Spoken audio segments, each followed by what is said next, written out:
Assalamualaikum warahmatullahi wabarakatuh. Innal hamdalillah nahmaduhu wa nasta'inuhu wa nastaghfiruh wa na'udzu billahi min shururi anfusina wa sayyiati a'malina. May yahdihillahu fala mudilla lahu wa may yudlil fala hadiya lahu. Asyhadu an la ilaha illallah wahdahu la syarika lahu wa asyhadu anna Muhammadan abduhu wa rasuluh. Allahumma shalli ala Muhammad wa alihi wa sahbihi ajma'in. Amma ba'du. Jamaah rahimakumullah. Pada pertemuan kemarin kita sudah membahas tentang hikmah yang pertama, bahwa kita itu tidak boleh bersandar kepada amal-amal kita. Kita hanya bersandar kepada Allah. Jadi kalau Allah memberikan apapun itu semata-mata karunia Allah, bukan karena amal usaha kita. Bahwa untuk mendapatkan karunia itu kita melakukan ketaatan kepada Allah, iya. Jadi melakukan kesalihan itu iya. Tetapi begitu kita mendapatkan sesuatu dari Allah, termasuk misalnya dapat surga karena kita melakukan kesalihan itu semata-mata adalah karunia Allah dan pemberian Allah. Nah, sekarang kita lanjutkan ke hikmah yang kedua. Iradatu kat tajrida ma'iqamatillahi iyyaka fil asbab min syahwatil khafiyyah. Jadi keinginan kamu untuk tajrid. Tajrid itu melulu ibadah saja. Jadi dia tidak mencari kehidupan dunia, jadi semata-mata ya ibadah. Jadi hidupnya ya ibadah toh, ibadah saja. Jadi keinginan kamu itu untuk tajrid, yaitu ibadah saja, tanpa mencari berusaha untuk mendapatkan kehidupan dunia.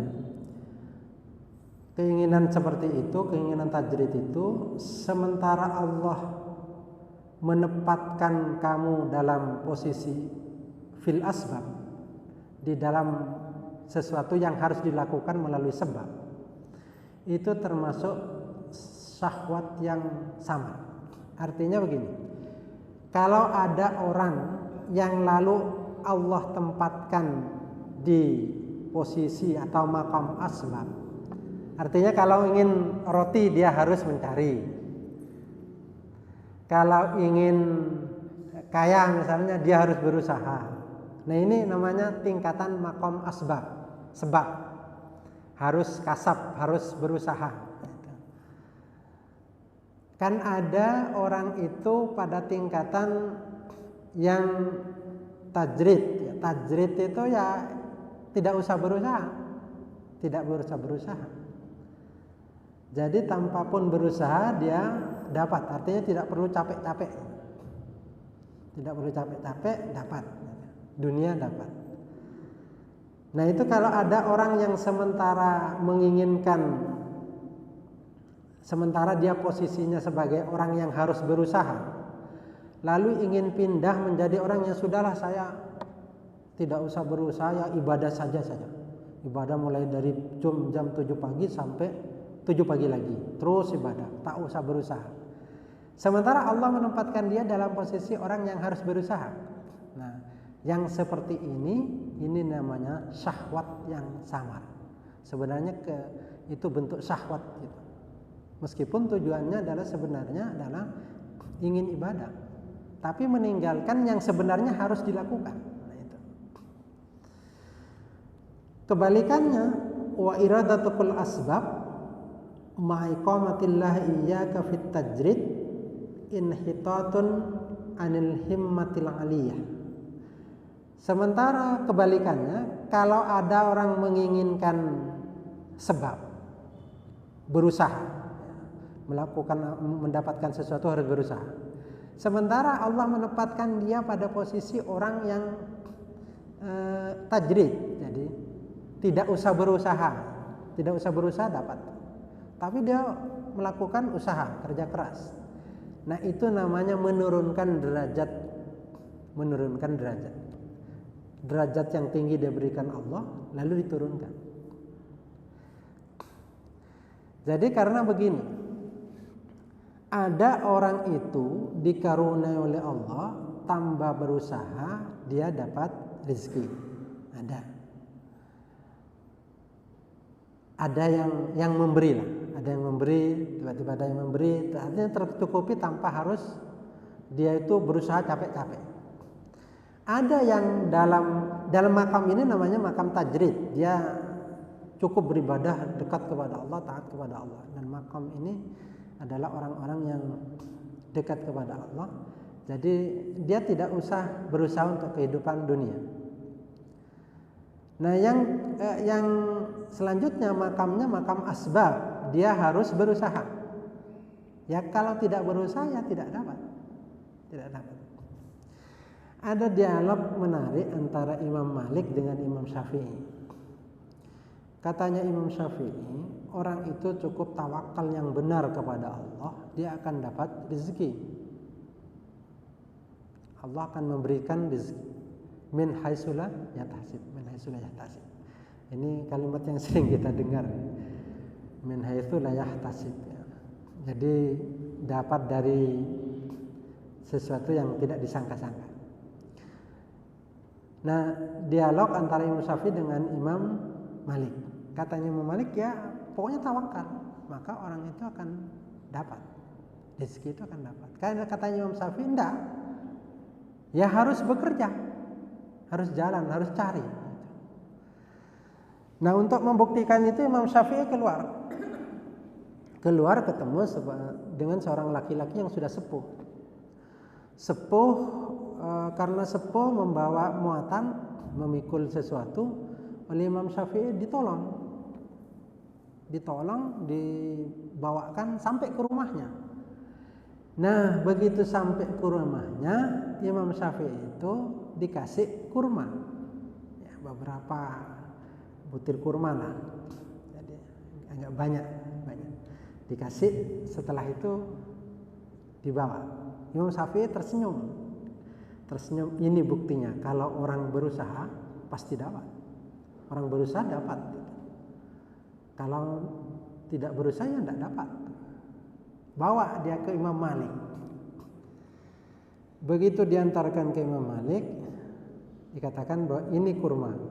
Saya telah berusaha untuk menolong seorang laki-laki yang sudah tua. Jadi saya dapat kurma. Dia memberikan upah ini. Ini buktinya kalau berusaha dapat. Imam Malik sambil tersenyum lalu katakan, "Loh, saya itu memang mau kurma. Untung kamu haturkan ini ke saya." Jadi Imam Syafi'i itu mengaturkan kurma itu kepada Imam Malik. Saya di rumah saja dapat kurma. Kamu berusaha juga dapat kurma. Jadi apa yang kamu pahami ya betul, apa yang saya pahami ya betul. Saya duduk di sini dapat kurma, kamu juga berusaha juga dapat kurma. Jadi sama-sama dapat. Jadi Imam Malik yang mengatakan bahwa seseorang yang bertawakal kepada Allah dengan sungguh-sungguh, dia akan dapat rezeki dari Allah. Tapi kata Imam Syafi'i, ya orang itu harus bekerja, harus berusaha. Imam Syafi'i ya betul dapat. Imam Malik ya betul dapat, juga hanya diantari oleh Imam Syafi'i. Nah, itu artinya karunia Allah itu ada yang memang diberikan oleh Allah tanpa disangka-sangka.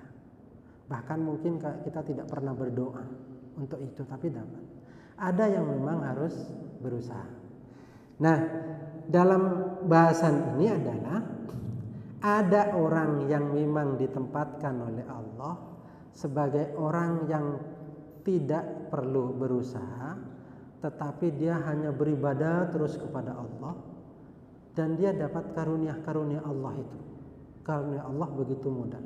Cirinya orang seperti ini adalah dia mudah mendapatkan karunia-karunia Allah itu. Rezeki dari Allah itu mudah. Ada yang mengantarkan, ada yang memberikan, itu mudah. Tapi juga ketika dia ditimpa sesuatu yang mungkin tidak misalnya tidak seperti yang dibayangkan, itu ya tidak gusar, ya senang saja kepada Allah, tetap senang dia, tetap senang. Nah, ada orang yang tajrid yang seperti itu. Nah, tajrid itu adalah ada 3 macam tajrid ya. Tajridud dhahir, yaitu tajrid dhahir, yaitu maknanya adalah tarku kullu ma yasgalul jawariha an taatillah. Jadi meninggalkan sesuatu yang menyibukkan kepada badannya. Artinya mundar-mandir cari rezeki, mundar-mandir, nah itu kan menyibukkan itu. Nah, itu ditinggalkan. Nah, itu orang tajrid. Tajrid zahir. Ada tajridnya itu tajrid batin. Jadi tarku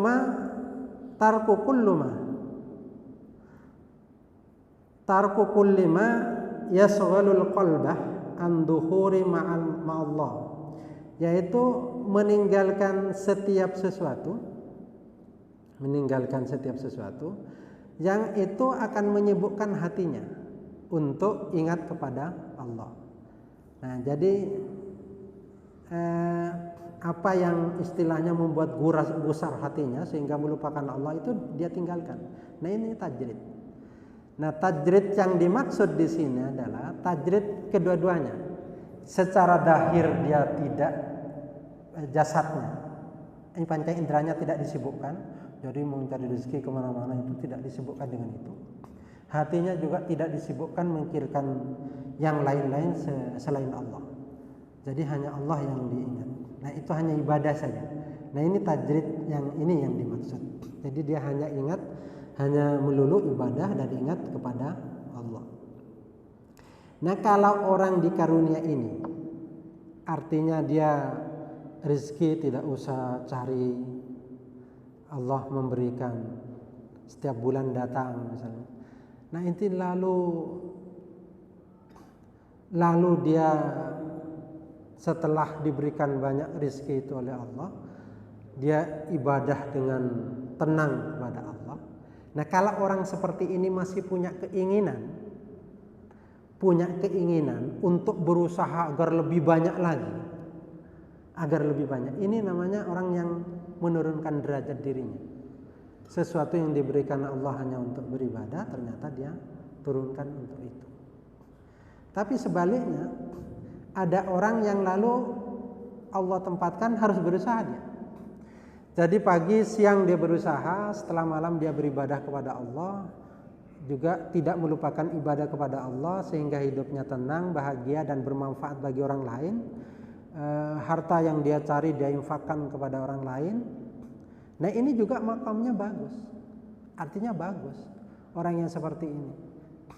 Jadi dia berusaha kemana-mana, tapi juga dia tetap taat kepada Allah,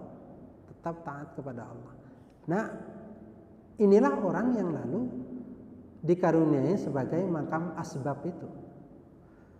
Nah, jadi apa yang dia usahakan tidak terganggu. Kayak seorang gubernur pada masa Khalifah Umar bin Khattab. Itu ada seorang gubernur yang kalau malam itu dia berhenti, tidak mau ditemui. Jadi kalau siang dia bekerja karena sebagai seorang gubernur yang bekerja sebagai seorang gubernur. Nah, kalau malam dia berusaha, ya sholat tahajud yang luar biasa, ya dekat kepada Allah. Nah, dia lakukan. Nah, orang ini kedua-duanya didapat. Jadi mendapatkan harta itu melalui sebab, yaitu berusaha, tapi juga dekat kepada Allah. Nah, kalau orang ini menginginkan berubah misalnya, sudahlah saya tidak usah berusaha, hentikan saja misalnya usaha saya, atau berhenti misalnya jadi gubernur, dia khusyuk saja beribadah. Ini tidak bagus, karena Allah menempatkan dia di situ. Kayak orang misalnya seorang pedagang, seorang yang berusaha atau diberikan karunia, kalau siang dia berusaha, oleh Allah diberikan karunia, dan karunianya itu berguna untuk orang lain, untuk mensubsidi orang-orang miskin misalnya, dan dia sangat dibutuhkan oleh orang lain, lalu beribadah setelah itu, dia tidak lupa kepada Allah dan kewajiban-kewajibannya, lalu ingin berubah, sudahlah tinggalkan itu, saya melulu ibadah. Nah ini salah, yang seperti ini salah, karena Allah sedang menempatkan dia dalam posisi itu. Tetapi sebaliknya, kalau memang dari awal Allah menempatkan dia sebagai orang yang lalu tajrid melulu ibadah kepada Allah, maka jangan lalu ingin nambah. Misalnya jadi seorang yang lalu dikaruniai oleh Allah untuk bisa datang ke masjid ini. Dia dari makannya sudah dicukupi oleh Allah, dapat rezeki dari Allah, dicukupi oleh Allah, setiap bulan dia dapat, dan setiap saat bisa ke masjid. Lalu ingin berubah, sudahlah saya ingin berdagang kemana-mana, ingin berusaha lebih banyak lagi. Nah, itu bisa menyebabkan lupa terhadap ibadahnya, dengan masjidnya menjadi lupa, padahal Allah sudah memberikan. Nah yang seperti itu salah. Nah contoh daripada orang yang tajrid itu kayak Rabi al-Adawiyah itu kemarin yang diceritakan itu. Dia orang yang lalu dekat kepada Allah, ya setiap saat dia ibadah kepada Allah, setiap saatnya juga. Bahkan ada seorang kaya raya mau melamar dia juga tidak mau, karena bagi dia adalah harta tidak penting, bagi dia adalah harta itu tidak penting. Yang penting dia bisa hidup sesuai dengan yang diperintahkan oleh Allah, ya sudah senang. Jadi itu kesenangannya. Nah ini contoh orang yang tajrid. Berbeda dengan yang begini, ada orang yang dikaruniai harta tapi lupa ibadah. Nah ini tidak termasuk yang asbab tadi, bukan makom asbab. Ini namanya makomnya orang lalai, orang yang dihinakan oleh Allah, diberi kekayaan oleh Allah tetapi justru lupa kepada Allah. Ini nama istidraj. Jadi Allah itu memberikan sesuatu tapi justru membuat dia semakin lupa kepada Allah. Nah ini yang tidak boleh. Nah ini bukan makom itu maksudnya. Makom asbab itu Allah memberikan karunia tapi harus berusaha, tapi tidak melupakan Allah. Setiap saat dia beribadah kepada Allah, setiap saat dia mendekat kepada Allah. Yang kedua, ada orang makam tajrid, orang yang lalu tidak perlu mencari capek-capek mencari harta, mencari dunia itu, tetapi Allah sudah memberikan karunia, dan itu dia tinggal beribadah kepada Allah dengan sungguh-sungguh. Nah ini contohnya. Nah ada cerita tentang seorang murid. Seorang murid datang ke gurunya. Murid itu merasa begini, saya itu kok disibukkan mencari ilmu. Jadi dia seorang yang tekun mencari ilmu, tekun betul, berusaha terus. Dia senang mencari ilmu, itu senang, dan juga beribadah senang, dia senang, luar biasa senang. Suatu saat dia datang ke gurunya. Gurunya ini karena orang soleh, ya, diberikan kelebihan oleh Allah sebagai kasaf, ya. Kasaf artinya dia tahulah sebenarnya apa yang diinginkan muridnya itu tahu. Lalu cerita ke gurunya. Belum cerita, baru namu ke gurunya, lalu gurunya mengatakan begini, wahai muridku, ada seseorang itu menginginkan. Dia orangnya tekun belajar, dia mencari ilmu, dia tekun belajar, dia senang beribadah juga kepada Allah. Nah sekarang dia menginginkan agar meninggalkan mencari ilmu, cukup dia beribadah, saking senangnya kepada Allah. Katanya gurunya itu cerita begitu. Nah yang murid ini tersinggung, itu yang dimaksud guru saya itu saya barangkali. Terus gurunya cerita, nah seharusnya tidak seperti itu.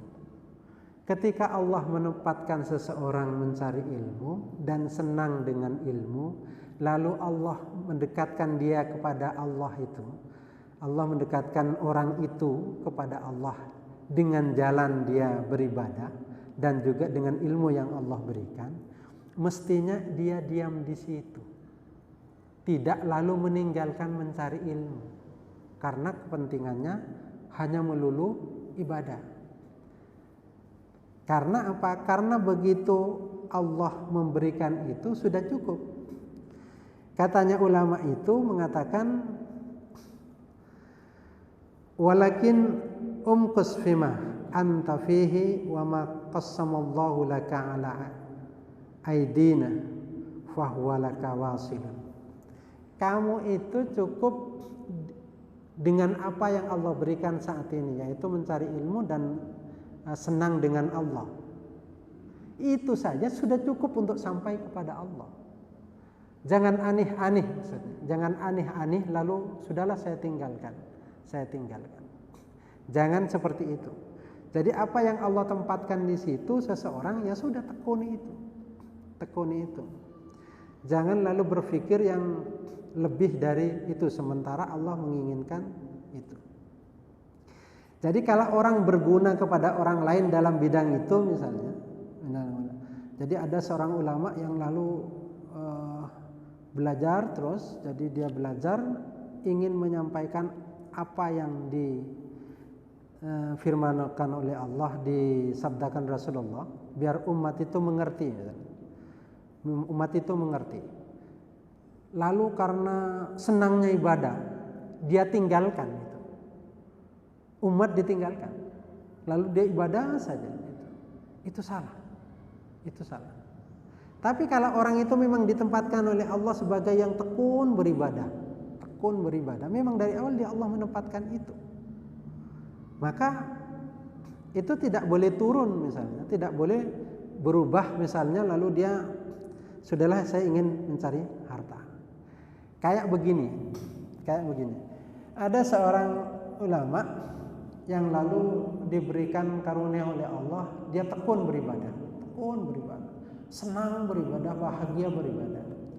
Lalu berdoa kepada Allah, ya Allah, saya itu kan cuma butuh nasi itu ya, untuk saya kenyang itu, untuk saya kuat itu kan 1 piring, 2 piring, 3 piring lah paling banyak itu.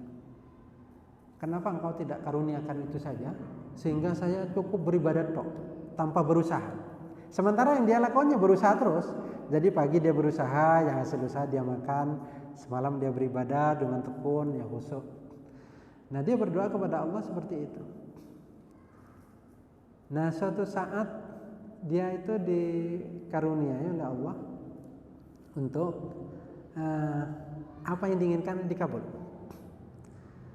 Jadi pas ada sebuah kesalahan yang dibuat terhadap seorang raja, sehingga dia dihukum. Saat dihukum itu lalu masukkan penjara.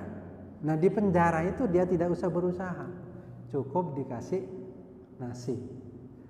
Ada yang ngantarkan nasi pagi, nasi siang, nasi malam.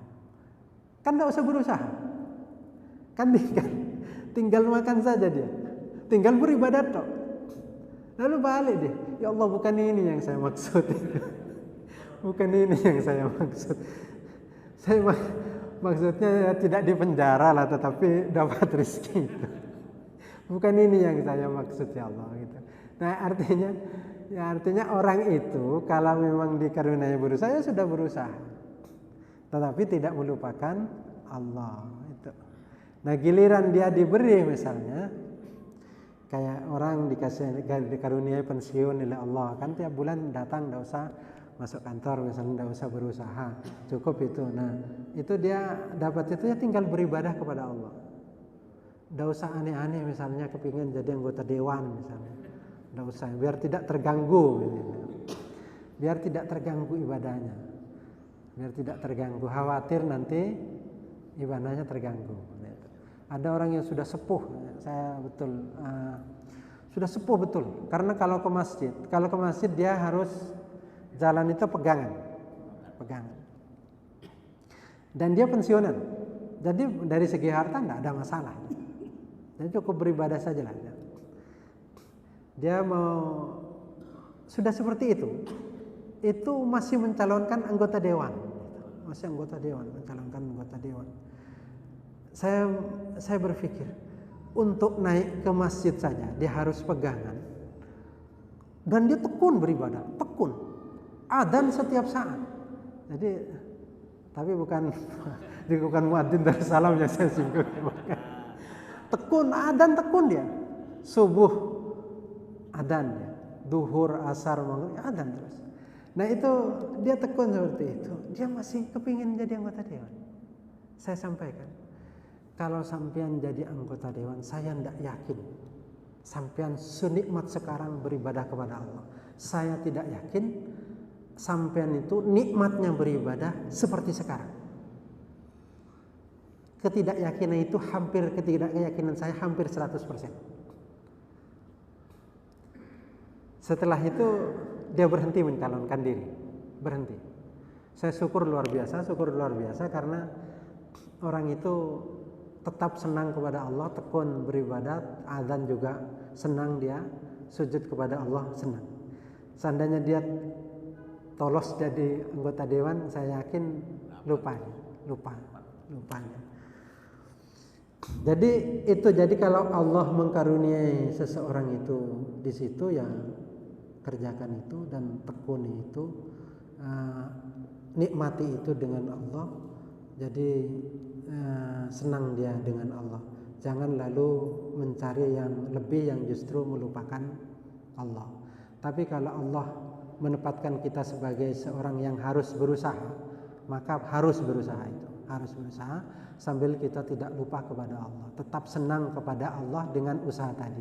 Kayak seorang ulama tadi, jadi dia berusaha mencari makan setiap hari, tapi juga senang dengan Allah.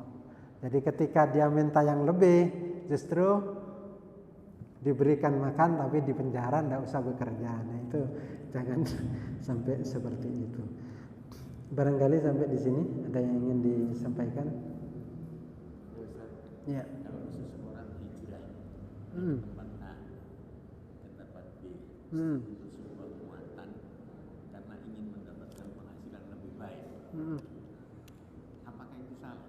Memang karena sementara memang di tempat lain itu ada harapan lebih baik, sementara juga tetap bisa beribadah. Apakah itu salah? Walaupun di tempat awal itu dia sebenarnya sudah cukup makan, tapi bahwa kepentingannya itu kan kehidupan ini bukan cuma makan, artinya mungkin kebutuhan biaya hidup, anak. Ya, jadi tidak apa-apa. Jadi kalau misalnya hijrah dari satu tempat ke tempat lain untuk mencari yang lebih, artinya rezekinya semakin banyak di tempat lain, itu tidak apa-apa. Tapi kalau lalu pindah itu menyebabkan dia lupa kepada Allah, nah itu menurunkan dirinya. Padahal Allah memberikan kesenangan di situ sebenarnya. Kayak pindah tadi. Jadi pindah tadi. Jadi sudah sepuh, sudah nikmat beribadah, ternyata masih saja menginginkan harta, menginginkan jadi pejabat. Nah itu yang tidak betul. Tapi kalau hijrah lalu berguna, dengan dia hijrah lalu mendapatkan harta yang banyak, lalu hartanya itu diberikan kepada orang lain yang membutuhkan dan bermanfaat kepada orang lain, bangun masjid dan macam-macam, ya itu bagus. Artinya lebih bagus begitu kalau memang bisa seperti itu. Barangkali itu mudah-mudahan berguna. Ihdinas siratal mustaqim.